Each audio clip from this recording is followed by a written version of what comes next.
sehat dan bahagia. Salam guru penggerak. Pada kesempatan kali ini saya akan membagikan aksi nyata saya dalam modul 1.4 yang berjudul Budaya Positif.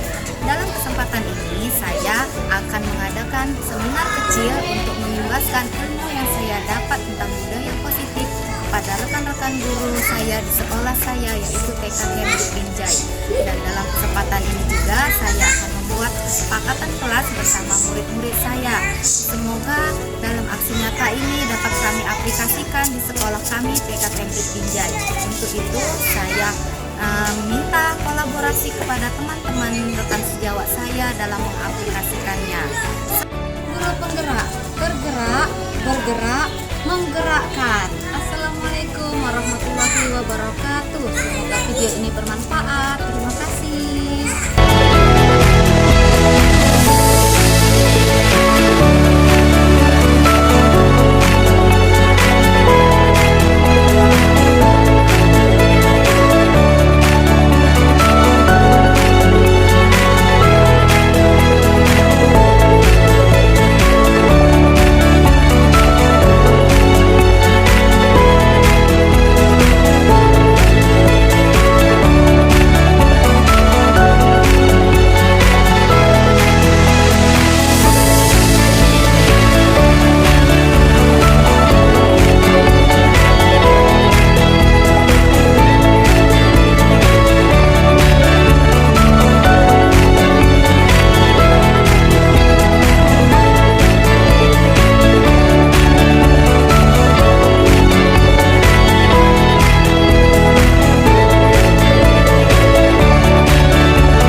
Assalamualaikum warahmatullahi wabarakatuh.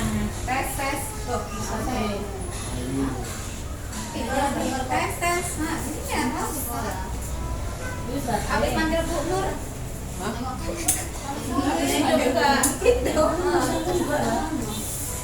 Karena udah lama itu kan dari pertama masuk sekolah. Semalam dia tes kok. Bukan Banyak kok. Tracingnya apa dia? Udah yang satu lagi. Semalam tuh itu kan sering mati-mati.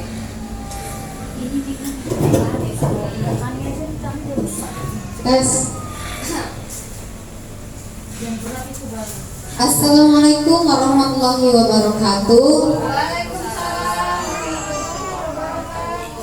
Terima kasih atas kesempatannya hari ini meluangkan waktunya untuk saya berbagi sedikit ilmu yang sudah saya dapatkan. Sebetulnya udah juga kita pernah bahas ini dari sekolah penggerak ya, tapi untuk merefresh lagi apa yang kita dapat dan apa yang saya dapat di pendidikan guru penggerak ini, semoga dapat saya imbaskan dan dapat kita aplikasikan di kegiatan kita di sekolah TK Cambridge ini.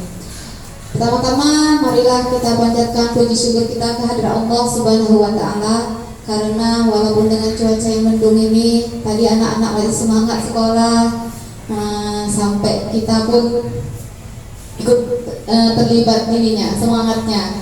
Selawat beriring salam tidak lupa kita sampaikan kepada Nabi kita Muhammad SAW.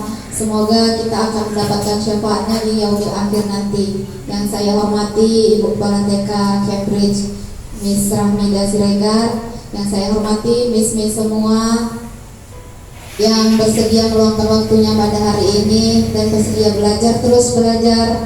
Saya juga di sini nggak ini ya, bukannya saya yang banyak kali ilmunya pintar, tapi kita sharing di sini. Ya Miss, kita mulai aja untuk mempersingkat waktu, kita langsung aja. Hari ini saya ingin mengimbaskan sedikit ilmu yang saya dapat tentang budaya positif yang saya dapat dari pendidikan guru penggerak. Nah, topik yang akan kita bahas hari ini ada 6, yaitu perubahan paradigma belajar, teori motivasi, hukuman penghargaan dan restitusi, keyakinan kelas, kebutuhan dasar manusia, restitusi dengan 5 posisi kontrol guru, dan restitusi segitiga restitusi. Duduk aja lah kayaknya ya. Yang pertama, perubahan paradigma baru. Nah, di sini ada perubahan paradigma dari cara belajar kita ke yang dahulu dengan cara belajar kita yang sekarang. Nah, kalau dulu guru adalah sebagai sumbernya, semua kegiatan itu guru yang menentukan. Nah, kalau sekarang berbeda, sesuai dengan profil Pancasila dan Merdeka Belajar, kalau pembelajaran itu berpusat kepada siswa. Nah, ini dia perubahannya, perbedaan dari paradigma lama dengan paradigma baru. Dari paradigma lama yang guru merupakan sumber pengetahuan, sekarang guru adalah sebagai fasilitator pembelajaran. Dari yang lama, murid diharapkan menyerap semua informasi secara pasif. Apa yang kita berikan dihafal oleh murid, apa yang kita berikan bulat-bulat diterima oleh murid. Nah, kalau sekarang murid adalah pembelajar aktif, yang dia bisa sendiri mendapat pengetahuannya dan kita hanya memfasilitasinya. Seperti ada kata pepatah, semua tempat adalah tempat belajar dan semua bahan adalah media belajar. Lalu kalau dulu motivasi belajar seringkali didorong oleh hukuman dan imbalan eksternal. Nah, kalau sekarang motivasi belajar kita usahakan dia berasal dari diri murid sendiri, dari segi intrinsiknya. Lalu kalau dulu fokus utama pada penguasaan materi, nah kalau sekarang relevansi pembelajaran dengan kehidupan nyata. Apalagi kita di TK, kayaknya kehidupan yang kita angan-angan, kita bayang-bayangi nggak bisa ya kan, harus dengan pembelajaran yang nyata, yang dapat dirasakan dan dilihat oleh murid.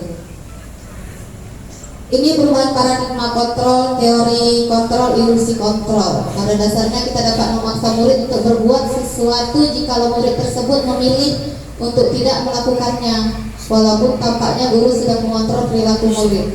Hal demikian terjadi karena murid sedang mengizinkan dirinya dikontrol. Nah, kalau dulu kita juga nurut, guru bilang A, kita juga harus A. Nah, kalau sekarang nanti nyambung ke segitiga restitusi. Kenapa kita bilang A, muridnya nggak mau, murid bilang B. Nah, nanti ada nyambung ke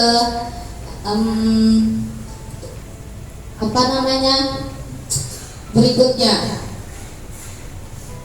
Lalu ini ilusi bahwa semua penguatan positif efektif dan bermanfaat.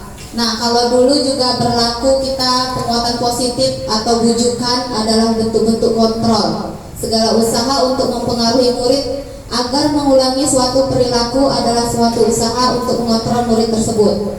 Dalam jangka waktu tertentu, kemungkinan murid tersebut akan menyadarinya dan mencoba untuk menolak bujukan. Nah, kalau dulu kita kasih murid harus gini, ini harus gini, dia nurut. Nah, kalau sekarang awal-awalnya dia mungkin nurut, nanti lama-kelamaan kok kayak gini. Tapi kalau kita di TK mungkin nggak pala kali terasa ya. Tapi kalau udah yang tingkat SD pun tingkat yang udah kelas 4, 5, 6, SMP dan SMA mungkin dia sudah bisa. Kok aku harus kayak gini? Nah, kalau di saat dia sudah menemukan ini nggak pas, pasti dia akan protes. Maksudnya. Lalu ilusi bahwa kritik akan membuat orang merasa bersalah dan menguatkan karakter. Nah, ini dulu. Kalau sekarang ada nanti istilahnya kita tidak bisa mengontrol orang lain. Yang bisa mengontrol kita adalah diri kita sendiri. Nanti ada lagi pembahasannya. Lalu ilusi bahwa orang dewasa memiliki hak untuk memaksa. Nah, ini juga kita sebagai orang dewasa, sebagai guru di sekolah kayaknya kita harus anaknya harus nurut sama kita.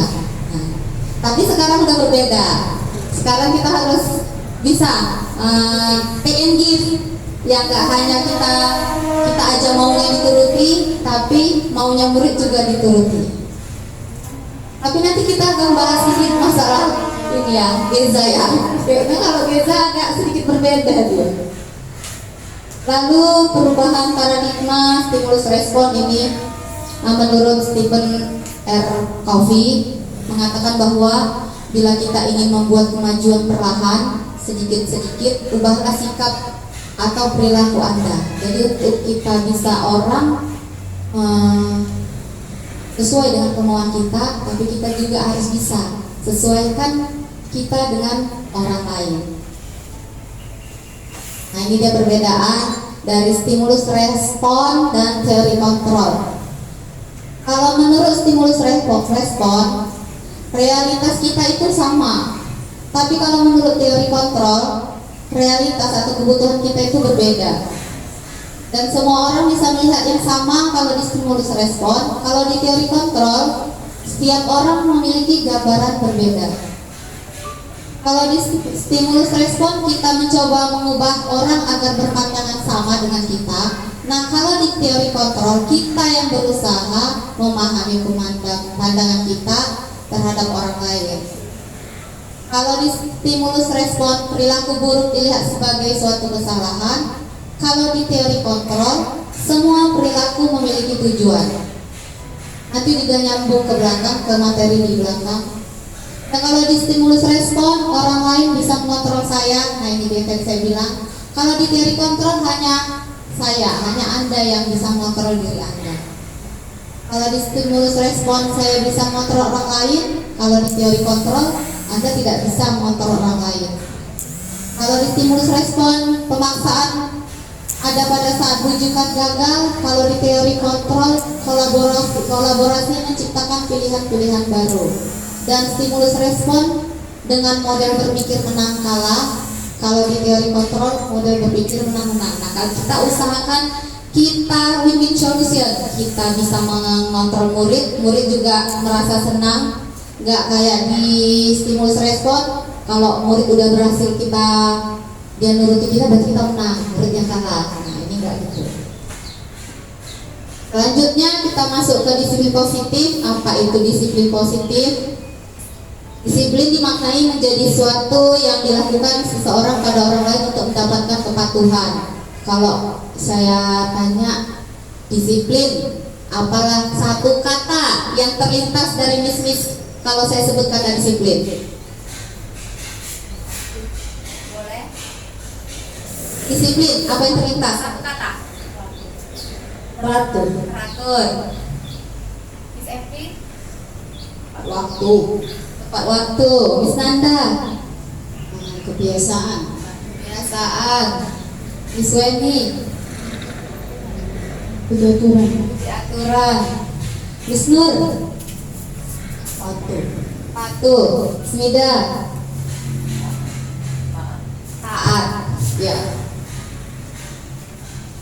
Semua itu bisa kita rangkum ya dari kata disiplin. Cenderung menghubungkan kata disiplin dengan tidak nyamanan. Berarti kalau kita disiplin, kita akan nyaman dengan suasana, dengan situasi yang ada di sekeliling kita. Nah, kalau kita tidak disiplin, kita tidak akan merasakan kenyamanan itu. Nilai-nilai kebajikan. Nilai-nilai kebajikan ini nanti akan nyambung ke materi kesepakatan dan keyakinan kelas. Nanti saya gabung di situ aja. Lalu, nah ini teori motivasi, hukuman penghargaan, dan restitusi. Teori motivasi perilaku manusia ada 3. Ada 2 yang termasuk sebagai motivasi eksternal, dan ada 1 yang termasuk dalam motivasi internal. Kenapa kita melakukan sesuatu, kenapa kita melakukan disiplin? Ada 2 penyebabnya. Dari motivasi eksternal dan motivasi internal. Motivasi eksternal itu berarti motivasi yang kita dapat dari luar. Ada 2 macam. Misalnya kita melakukan sesuatu itu karena takut dihukum, karena takut tidak merasa nyaman, dan kita melakukan sesuatu itu hanya untuk mendapatkan imbalan, mendapatkan hadiah. Kayaknya di pembelajaran kita juga ini sering kita lakukan ya, STEM. Nah, itu dia. Ayo nak Miss, siapa yang duluan siap dapat STEM? Ayo nak Miss, siapa yang bisa dapat STEM? Nah, itu sering kita buat ini kayaknya yang di sini. Itu dapat motivasi dari luar, dari eksternal. Boleh kita buat, tapi kalau terus-menerus itu kita buat, jadi anak itu nanti berbuat sesuatu karena itu dia. Kayak mana? Bagaimana caranya kita biar itu bisa berangsur-angsur kita hilangkan? Mungkin dari intensitas kita memberinya. Misalnya satu hari itu ada 5 kali kita kasih motivasi seperti itu, mungkin nanti bulan depan berkurang 3 kali, bulan depan berkurang 1 kali, dan akhirnya anak udah terbiasa mengerjakannya tanpa lagi dia ingin mendapatkan STEM itu. Gitu. Nah, yang perlu kita tumbuhkan itu yang motivasi internalnya, agar anak bisa menghargai dirinya sendiri. Jadi dia melakukan sesuatu itu dari kemauannya sendiri. Ini juga termasuk di salah satu visi guru penggerak saya, yaitu sopan santun, salam, memberi salam. Nah, anak-anak sekarang kan memberi salam aja harus kita ingatkan ya, salam dulu, salam dulu. Nah, saya juga perlu kerjasama di seluruh warga sekolah ini agar bisa membiasakan gimana nih biar si anak bisa salam tuh tanpa lagi disuruh. Dari kesepakatan kelas kita juga udah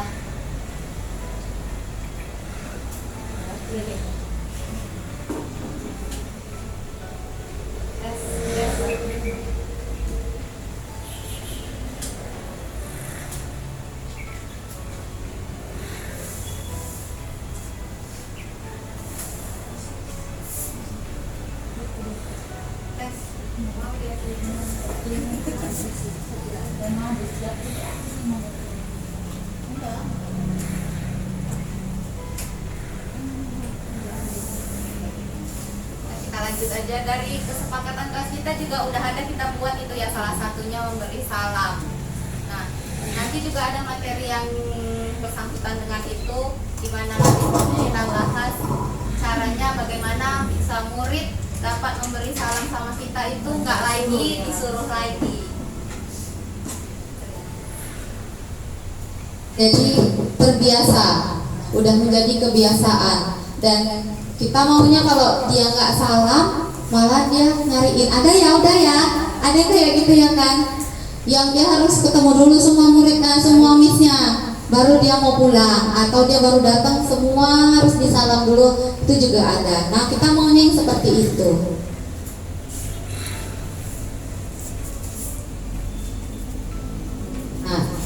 Materi selanjutnya yaitu restitusi, adalah proses menciptakan kondisi bagi murid untuk memperbaiki kesalahan mereka sehingga mereka bisa kembali pada kelompok mereka dan karakter yang lebih kuat. Restitusi itu mempunyai ciri-ciri, yaitu bukan menebus kesalahan, namun untuk belajar dari kesalahan, memperbaiki hubungan, tawaran bukan paksaan. Restitusi menuntun untuk melihat ke dalam diri, mencari kebutuhan dasar yang mendasari tindakan. Restitusi adalah cara yang paling baik. Fokus pada karakter bukan tindakan, fokus pada solusi, dan mengembalikan murid yang berbuat salah pada kelompoknya. Nih, ada sedikit perbedaan antara kesepakatan dan keyakinan kelas. Yang sudah kita buat di kelas adalah kesepakatan kelas. Nah, kalau kesepakatan kelas boleh saya ambil ya, Miss Epi yang pinjam ya.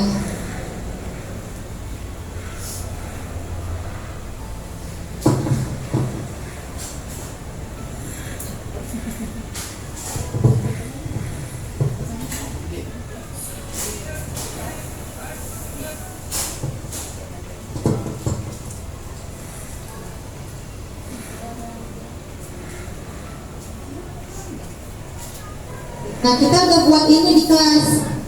Nah, kalau di lembaga pendidikan yang lebih tinggi, SD, SMP, dan SMA, kesepakatan kelas ini dibuat sama-sama sama murid. Apa yang disepakati bersama. Nah, kalau kita di TK kayaknya agak susah kalau kayak gitu kan. Jadi, kesepakatan ini kita buat, tapi kita tetap melibatkan murid. Gimana caranya itu? Kita tetap melibatkan murid untuk membuat ini. Gimana caranya? Nah, kalau yang saya buat di kelas, ini kan udah kita buat. Nah, waktu mulai pembelajaran, ini kita tanyakan pada murid. Tiap hari nih, tiap hari ditanyakan pada murid. Kalau di kelas ditanya harus seperti ini harus seperti ini. Setuju nggak? Nah, kalau ada muridnya nggak setuju, bisa kita ganti, bisa kita tanya apa maunya, gitu.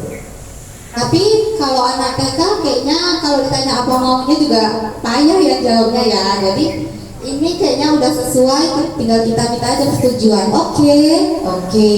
Dan pasti jawabnya oke aja semua untuk yang ini. Dan ini juga harus setiap hari kita ingatkan. Lalu di sini kita buatnya kesepakatan kelas. Di sini ada perbedaan antara kesepakatan kelas dan keyakinan kelas. Nah, kalau kesepakatan kelas dia menggunakan kata-kata seperti kita. Permisi bila ingin ke kamar mandi. Berdoa sebelum dan sesudah melakukan kegiatan. Merapikan mainan setelah selesai digunakan dan memberi salam. Kalau keyakinan kelas, dia tetap seperti ini tapi menggunakan kata-kata dari nilai kebajikan. Nilai kebajikan itu kata-kata yang mempunyai apa yang kita tuju. Misalnya dari permisi bila ingin ke kamar mandi. Nilai apa yang ingin kita tuju dari kesepakatan kelas ini? Kira-kira apa, Miss? Dari permisi bila ingin ke kamar mandi, kira-kira nilai apa yang ingin kita tumbuhkan dari si anak? Nilai apa yang ingin kita tumbuhkan kepada si anaknya dari permisi itu? Keberanian. Nah, itu dia nilai-nilai kebajikannya, itu dia. Itu bedanya kesepakatan kelas dengan keyakinan kelas.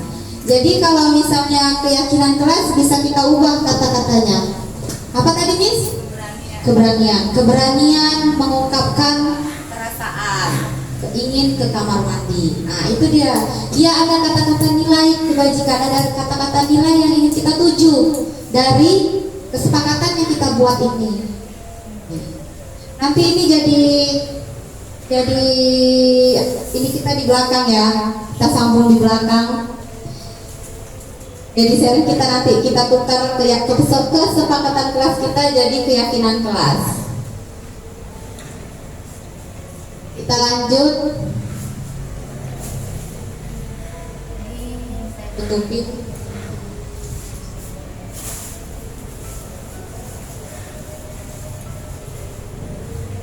Kenapa kan? Oh ya. Ini saya ditutup sama ya. Matanya lagi. Coba salah buatnya, aturannya ditutup dulu ya. Misalnya dari peraturan, selalu kembalikan buku ke tempatnya. Tuh, keyakinan kelas yang ingin kita tuju adalah tanggung jawab. Dilarang mengganggu orang lain. Keyakinan apa yang ingin kita tuju? Menghormati orang lain. Hadir di sekolah 15 menit sebelum pembelajaran dimulai. Apa yang ingin kita tuju dari kegiatan itu? Menghormati orang lain, bisa berkomitmen. Atau ada yang lain? Ada yang lain nggak dari yang di sini? Dari peraturan yang ada di sebelah kiri, kira-kira nilai kebajikan yang selain yang saya ada di situ, ada nggak yang lain? Selalu kembalikan buku di tempatnya, nomor 1. Selain tanggung jawab, ada nggak nilai kebajikan yang lain? Nilai apa yang ingin kita tumbuhkan ke anak dari kegiatan selalu kembalikan buku ke tempatnya? Kalau selain tanggung jawab, ada nggak? Kira-kira? Rapian, benar. Lagi nggak? Apa nih tujuan kita nih? Tujuan kita buat biar anak tuh selalu kembalikan buku ke tempatnya, biar apa anak? Atau yang lain, dilarang mengganggu orang lain, selain menghormati orang lain. Kenapa kita suruh-suruh? Nah, sekarang kan anak harus gitu kan? Kok ini dilarang, kok itu dilarang, biar apa? Nah, sopan santun, menghormati orang lain. Kayak gini, dari yang lain, dilarang melakukan kekerasan, Keselamatan, selain keselamatan menghormati orang lain. Biar apa? Kebiasaan ya, menyayangi sesama. Menyayangi sesama. Oke, dia pakai kata-kata yang apa nih? Gitu. Dilarang menggunakan narkoba. Selain kesehatan, itu apa? Bergantian atau menunggu giliran. Apa tuh nilainya yang ingin kita tumbuhkan kepada anak? Disiplin, oke. Antri, bersabar, udah ada ya kan? Gunakan masker. Kesehatan, keselamatan, apa Miss? Ya, itu kan kesehatan. Jangan berlari di kelas atau koridor. Selain keselamatan, keamanan, nilai apa yang ingin kita tumbuhkan ke anak? Tertibat, bisa jadi ya kan? Nah, itu dia beda kesepakatan kelas dengan keyakinan kelas. Nanti kita diskusi tentang kesepakatan kelas kita ya, kita ubah menjadi keyakinan kelas. Lanjut. Nah, ini perbedaan hukuman dan konsekuensi.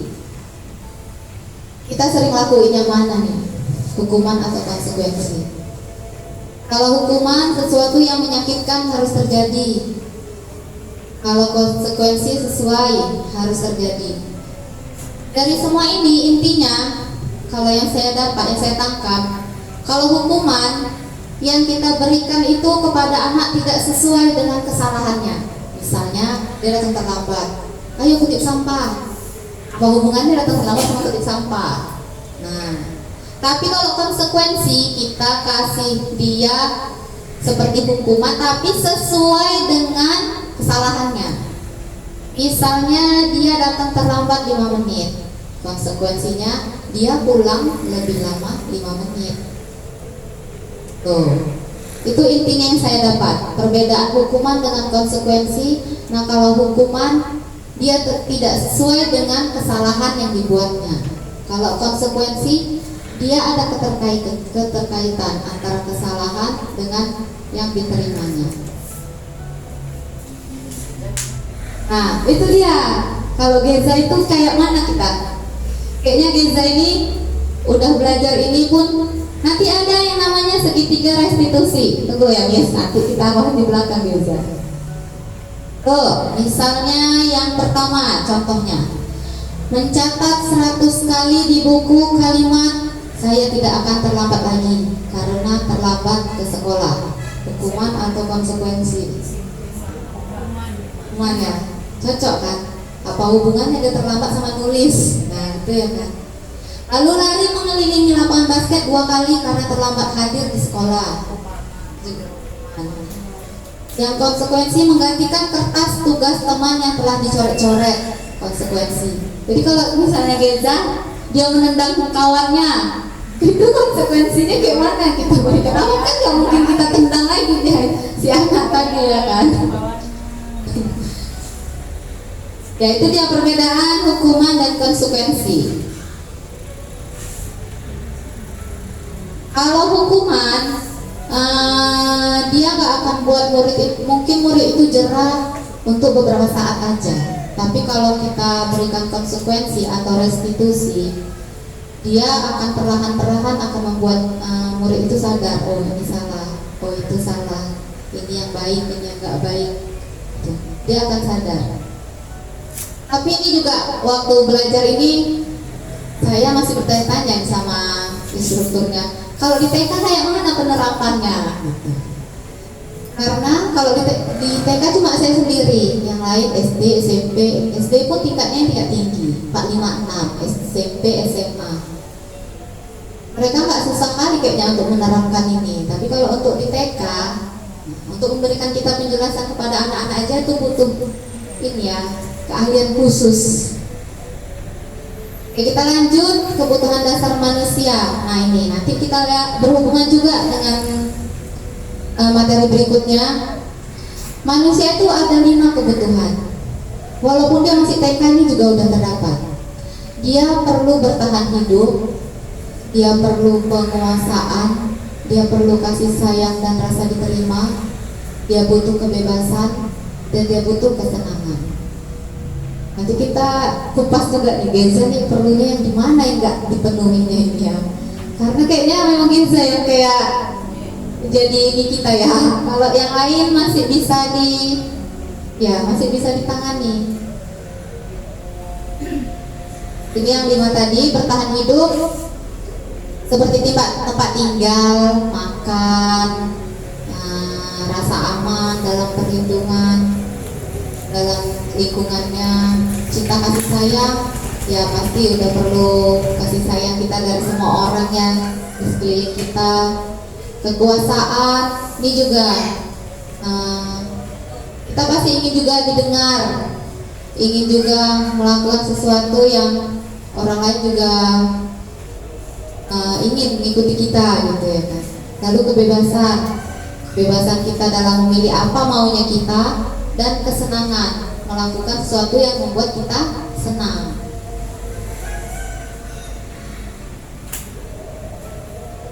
Nah, dalam untuk memenuhi 5 kebutuhan manusia tersebut di sekolah, kita sebagai guru punya 5 posisi kontrol yang harus kita terapkan.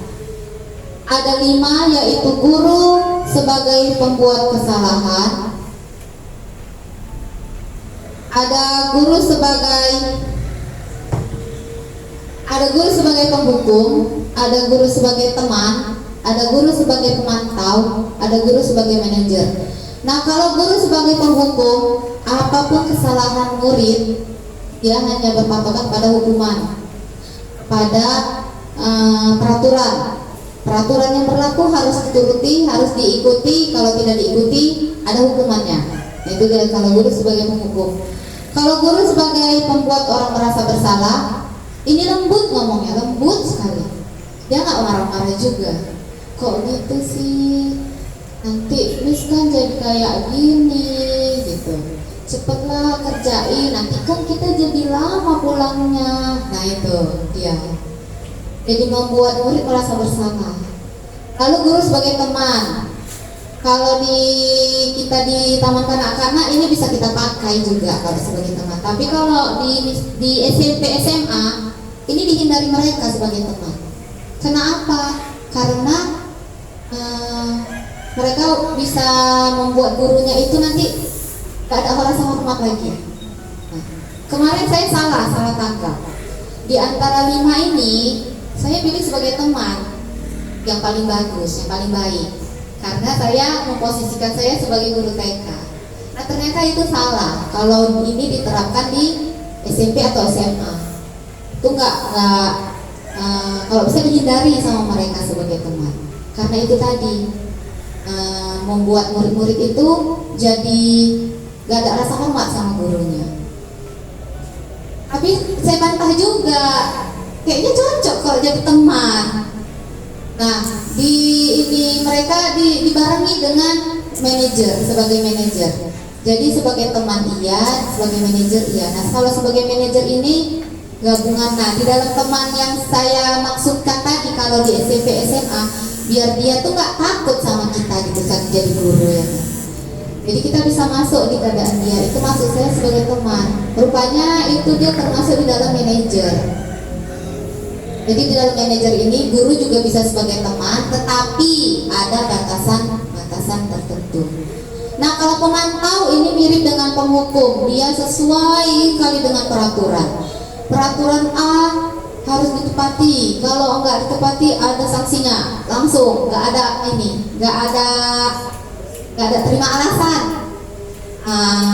Apa yang enggak sesuai dengan peraturan langsung dikasih sesuai dengan yang sudah disepakati bersama. Kira-kira kalau kita lah di TK, kalau saya tadi, menurut saya cocoknya sebagai teman. Nah, kalau kira-kira Miss cocoknya yang mana nih kalau kita diterapkan di TK? Teman ya? Yang lain?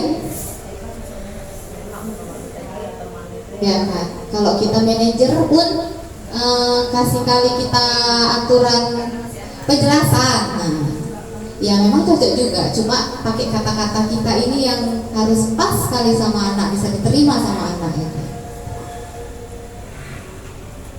Oke, ini dia bayangan kira-kira kalau jadi pembuat merasa bersalah, tuh kalimat-kalimat yang sering diucapkannya seperti ini.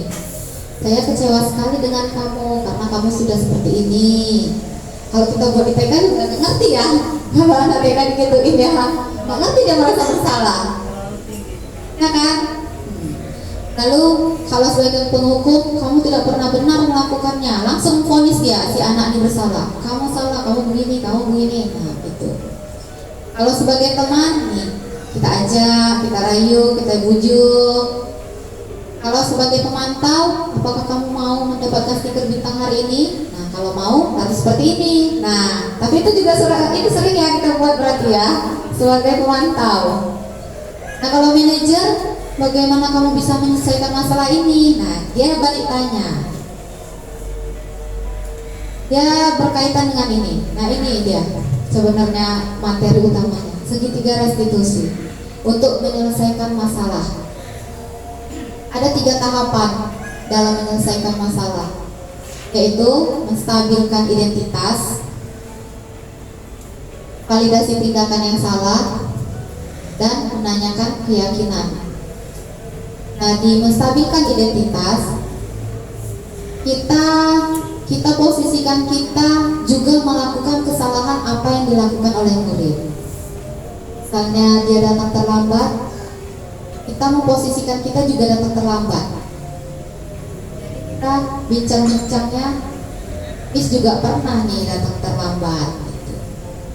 Gak cuma hanya kamu aja yang pernah buat kesalahan, Miss juga punya. Itu di posisi kita menstabilkan identitas, kita samakan dulu, jadi dia nggak langsung merasa aku ini gitu. Jadi kita bikin dia dulu kalau ininya agak dinaik-naikkan sedikit gitu. Lalu dari perbincangan itu kita pastiin, kita yakini kalau dia itu salah, kalau itu salah. Nah kita bisa tanya, benar nggak kalau kita datang terlambat? Salah nggak gitu. Ada juga kalau kayak semalam Nurul ya, saya tunjukin restitusi, nggak mau kita datang terlambat, nggak apa-apa katanya. Ya nggak apa-apa katanya. Iya, jadi boleh kita datang terlambat, boleh katanya. Kenapa kok boleh? Kita tanya terus. Nah kita nggak kasih statement kita tapi gali statement dia. Kenapa dia bisa mengucapkannya seperti itu? Dia bilang boleh, kenapa kok boleh? Nah kita tanya sampai dapat titik temunya kalau dia tahu itu salah. Nah, terakhir semalam sama Nurul dia main HP pagi-pagi. Nah di situ dia bisa ngaku kalau dia salah. Kenapa kok pagi-pagi main HP, boleh nggak? Nah di situ baru dia bilang nggak boleh. Nah dapat kita nih, udah bisa kita bilang kalau dia itu salah. Tapi nggak kita yang menyatakan, dia sendiri yang bilang kalau dia itu salah. Dia sadar sendiri. Kalau udah seperti itu baru kita tanyakan keyakinan. Kita sesuaikan dengan kesepakatan kelas kita. Datang terlambat, boleh nggak? Nggak. Berarti kamu salah nggak? Nah kalau Nurul semalam dia bilang enggak, sampai dia bilang salah karena main HP di rumah pagi-pagi. Nah baru kita pastiin salah nggak? Enggak. Kalau nggak salah. Jadi yang benernya gimana? Nah kita tanya lagi nih. Dia bisa jawab, harusnya bangun pagi cepet-cepet, mandi pakai baju sendiri kata dia, baru pergi sekolah biar nggak terlambat, malamnya tidurnya cepet-cepet juga katanya. Nah dia udah bisa menjawabnya sendiri. Jadi besok kita minta dia lakukan itu. Jadi kesalahan yang udah dibuatnya itu dia yang sadar sendiri, dia yang buat solusinya sendiri. Itu dia segitiga restitusi. Nah ini kita bahas untuk Geza. Kira-kira kalau untuk Geza bisa nggak kita buat segitiga restitusi?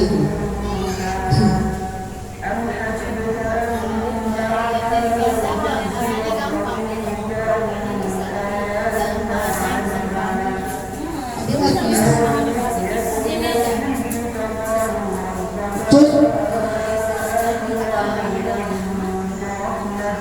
Bisa. Cik. Mau dia apa?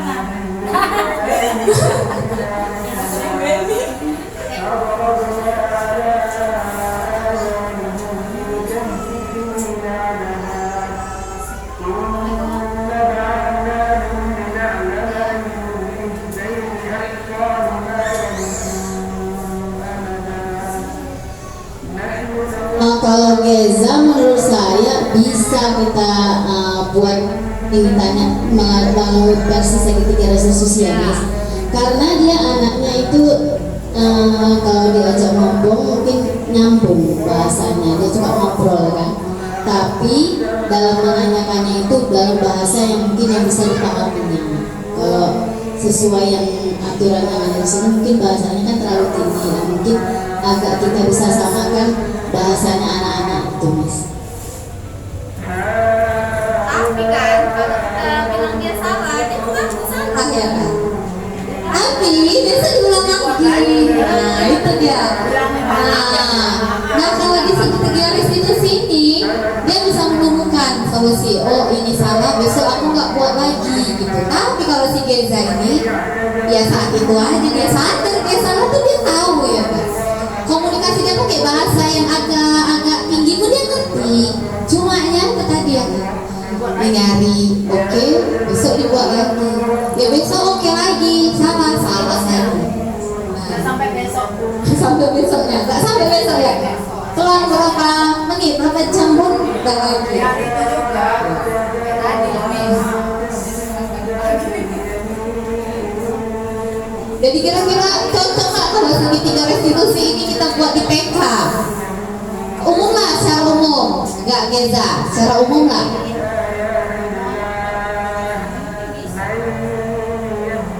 Bisa, Miss. Masalah Geza ya. Ya, Kalau ada dia di dalam itu belum bisa. belum bisa. Jadi kalau Geza itu apalah ya triknya ya yang bisa kita buat ya untuk Geza ini ya. Masih Nah, ini Miss, apa kita bukan hukuman ya? Apa kita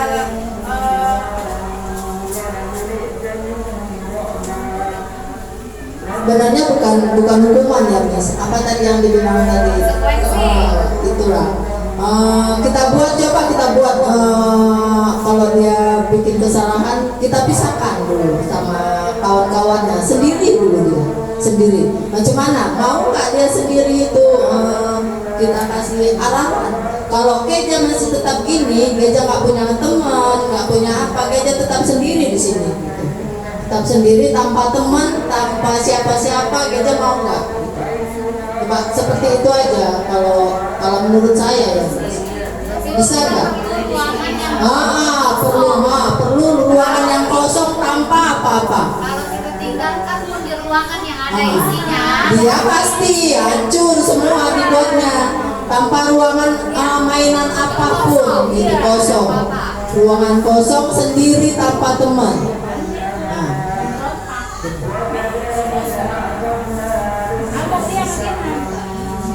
Isolasi, seperti isolasi gitu.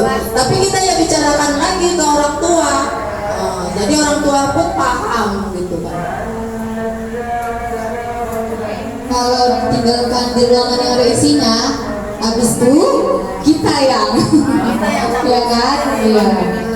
Tapi memang perlu konsultasi dengan orang tuanya ya kan. Takutnya kita buat seperti itu orang tua tidak terima ya kan. Jadi harus ada kesepakatan antara kita juga dengan orang tua. Oke. Nah, singkat padat jelas. Kalau ada yang mau ditanyakan boleh ditanya, Miss.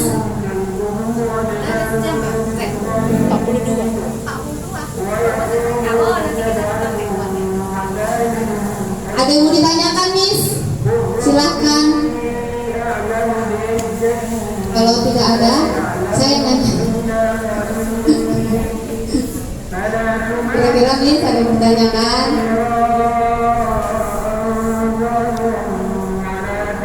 Kalau nggak ada nih, kita refleksi. Kira-kira hal baru apa yang mengubah paradigma saya yang saya dapatkan dari sedikit ilmu yang saya imbaskan kepada bisnis ini? Kira-kira ada pengetahuan baru apa atau apa yang perlu kita lakukan yang baru untuk sekolah kita ini? Gimana, Miss?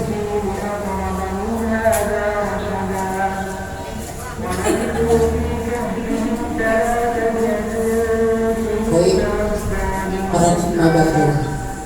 Saya tadi berjabaran bahwasanya pembelajaran paradigma baru. Kalau dulu guru sebagai fasilitator, sekarang guru sebagai motivator. Namun ada satu penambahan sedikit dari paradigma baru itu, bahwasanya pembelajaran itu harus kita sesuaikan dengan kebutuhan anak. Minatnya saja, tapi kebutuhannya juga kita harus penuhi. Apabila tidak terpenuhi, itu nanti akan menjadi satu dilema di lapangan, yang mana nanti anak itu kalau di kelas-kelas tinggi ya seperti mereka kan ada jurusannya. Kalau di TK mungkin oke lah secara umum. Namun itu juga menjadi tantangan buat kita di paradigma baru. Selain kita juga harus memperhatikan kebutuhan anak, tentu harus kita imbangi dengan metode yang bagaimana kita mendekatkan diri kepada anak itu. Di samping kita mentransferkan materi yang akan kita berikan sebagai pembelajaran, tentu juga guru harus punya trik tertentu dalam hal menyampaikannya. Makanya di paradigma baru ini pemerintah kita buatnya dengan satu gaya yang seperti P5 lah, dibuat pembelajarannya itu harus nyata dan tidak abstrak, kan gitu ya. Jadi hal-hal baru yang di paradigma baru ini yaitu tadi. Pause dulu ya.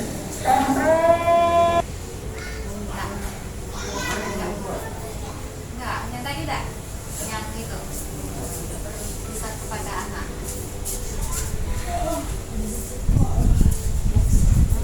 Oke, kita lanjut.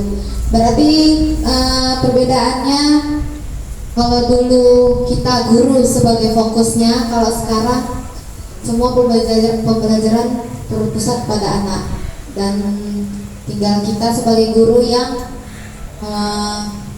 mengakalinya, bagaimana teknik kita agar kebutuhan anak itu bisa terpenuhi melalui pembelajaran yang kita berikan. Lalu yang kedua, perasaan apa yang muncul selama mengikuti sesi ini, khususnya mengenai makna disiplin dan motivasi intrinsik? Apa nih? Angkat tangan lah sekali-sekali. Ayo angkat tangan, siapa yang bisa? Yang bisa dan presenten. Ayo Miss, siapa Miss?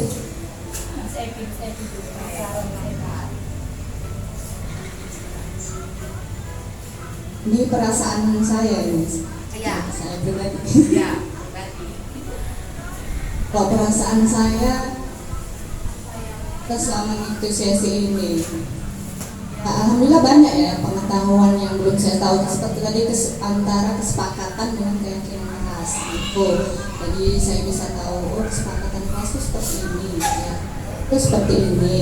Dan senang juga sih Miss ya, bisa berbagi gitu ya sama teman-teman, bisa sharing-sharing, berbagi ilmu gitu.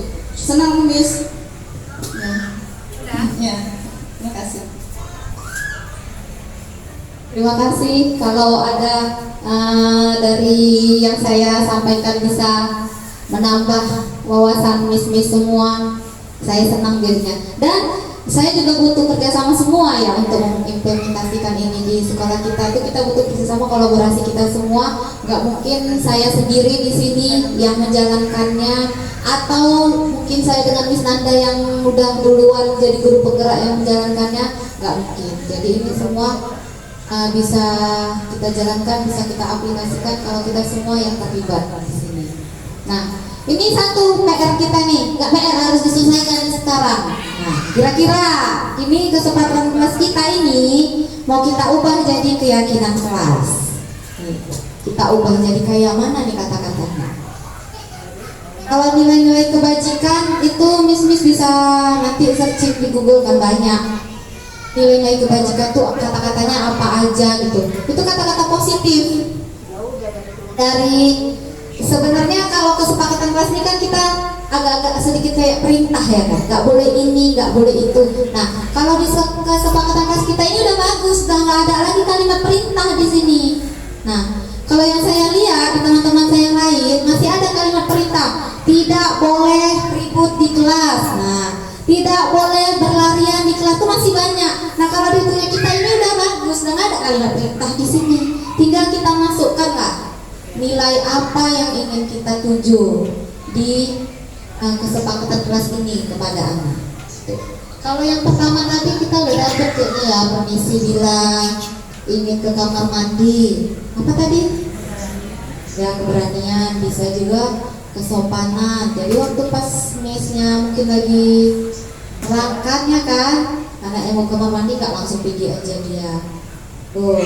Kalau yang ini berdoa sebelum dan sesudah melakukan kegiatan. Kira-kira nilai apa nih? Taati aturan.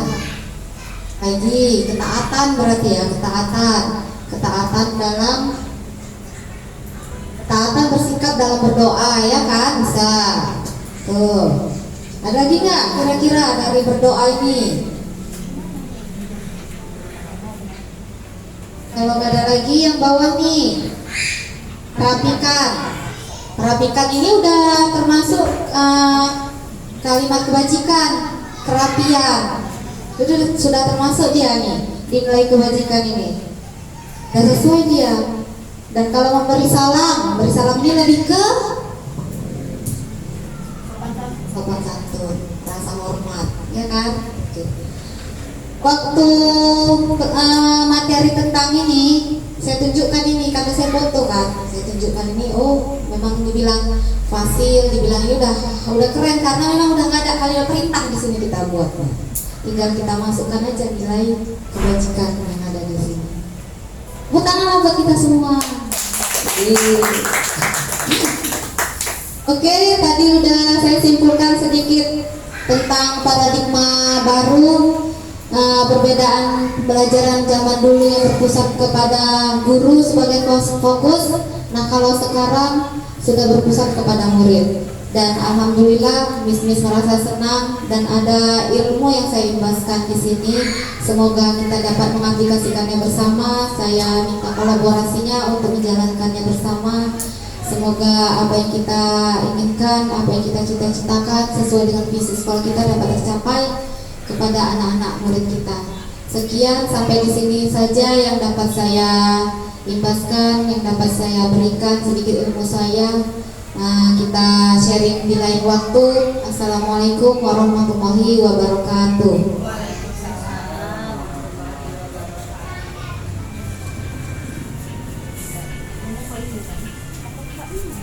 Kan mau pergi, iyalah.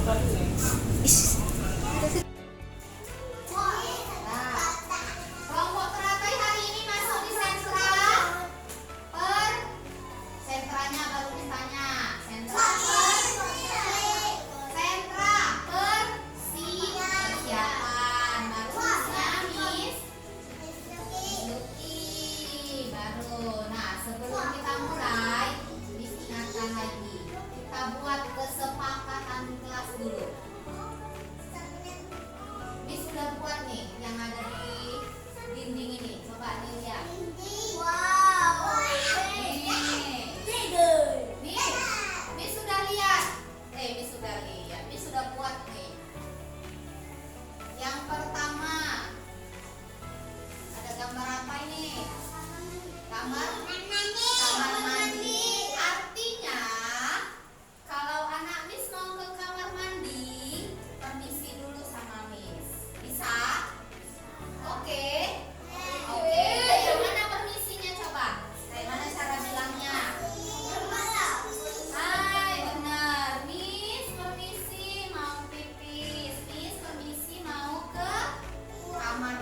Juli pula yang jemput Miss nggak tahu karena dia nggak permisi sama Miss, ya kan? Nggak tahu Miss anaknya di Juli.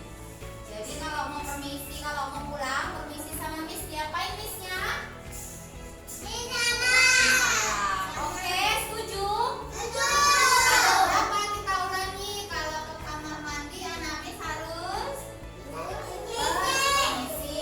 Kalau berdoa sikapnya yang baik. Vira, Gendis, lihat dulu. Kalau selesai bermain, mainannya diapain? Disusun. Gendis, kalau baru dateng sama mau pulang, Missnya diapain? Salam.